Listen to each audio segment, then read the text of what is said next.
नमस्कार मित्रों, स्वागत है आप सभी का। मित्रों, हम सभी की कुंडली में 9 ग्रह होते हैं और इन 9 ग्रहों में से कोई ना कोई ग्रह अवश्य पीड़ित होता है। ऐसी कोई कुंडली नहीं जहां सभी 9 के 9 ग्रह शुभ स्थिति में स्थित हों। तो प्रतिकूल जब ग्रह बैठते हैं कुंडली में तो कष्ट देते हैं और उन कष्टों को दूर करने के लिए, उनका समाधान करने के लिए उपायों का सहारा लिया जाता है।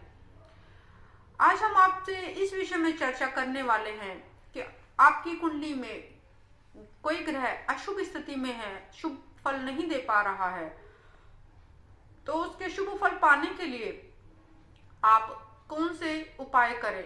हम जानते हैं कि हम सभी के जीवन की घटनाएं ग्रहों के द्वारा संचालित है। जीवन में आने वाले उतार चढ़ाव और बदलती घटनाएं इस बात का प्रमाण होती हैं कि हम सोचते कुछ और हैं और होता कुछ और है। इसका अर्थ है कि एक ऊपरी शक्ति हम सभी के जीवन को नियंत्रित करती है।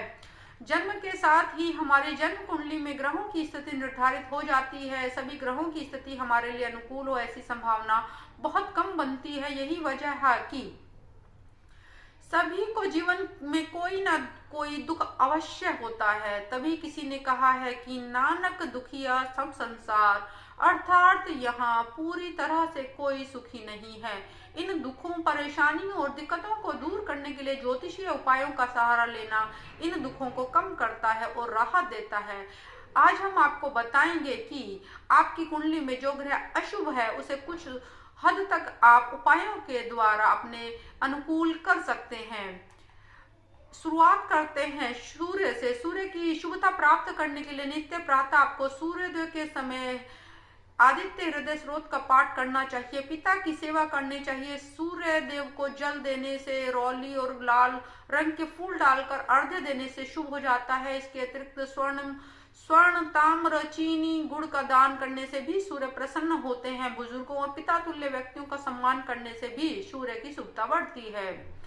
बात करते हैं चंद्र ग्रह की। तो चंद्र ग्रह को प्रसन्न करने के लिए भगवान शिव का ओम नमः शिवाय मंत्र का जाप नित्य करें। जटा वाला नारियल, सफेद चंदन, बिल्वपत्र, सफेद मिठाई का भोग लगाने से भगवान शंकर शीघ्र प्रसन्न होते हैं। चंद्र ग्रह को प्रसन्न करने के लिए सोमवार के दिन का व्रत के पालन करें। सफेद वस्त्र धारण करें और माता का आशीर्वाद अवश्य लें। मंगल ग्रह के लिए राम भक्त हनुमान जी का पूजन करें। चमेली के तेल, केसरी, सिंदूर और शुद्ध घी से पूजन करें। छोटे भाइयों से रिश्ते बढ़िया रखें। देवी दुर्गा जी और श्री गणेश जी का पूजन अर्चन करने से बुध ग्रह की अशुभता में कमी होती है। हरे रंग के धान्य पक्षियों को डालें। हरे रंग की सब्जियों में फलों की जरूरतमंदों को दान करें। संभव हो तो तोता पाले। बुधवार के व्रत का पालन करें। छोटी कन्याओं की सेवा करें, इससे बुध ग्रह शुभ होता है। बुजुर्गों की सेवा, ब्राह्मणों की सेवा करने से बृहस्पति ग्रह की अशुभता दूर होती है।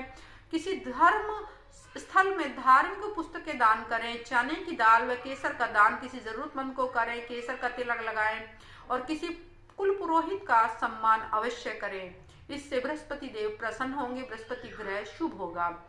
शुक्र ग्रह की अशुभता प्राप्त हो रही है तो महालक्ष्मी के मंत्र का पाठ करें। साफ वस्त्र पहने, जीवन साथी का सम्मान करें। गो माता की सेवा करें। पूजन करने से शुक्र ग्रह की शुभता बढ़ती है। किसी गौशाला में चारा दान करें और भीगी हुई दाल, चने की दाल गायों को खिलाएं। कन्याओं को खीर खिलाएं।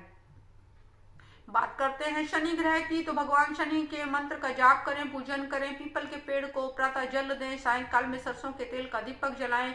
किसी जरूरतमंद को काली उड़द की दाल का दान करें। शनिवार के व्रत का पालन करें। जहां तक संभव हो ताऊ और चाचा से रिश्ते मधुर रखें और शनिदेव का अभिषेक सरसों के तेल से करें।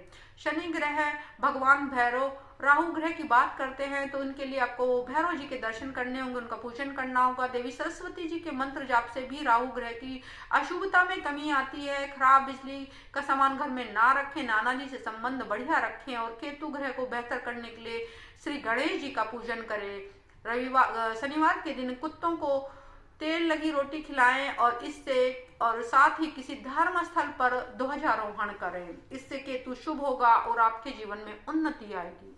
नमस्कार।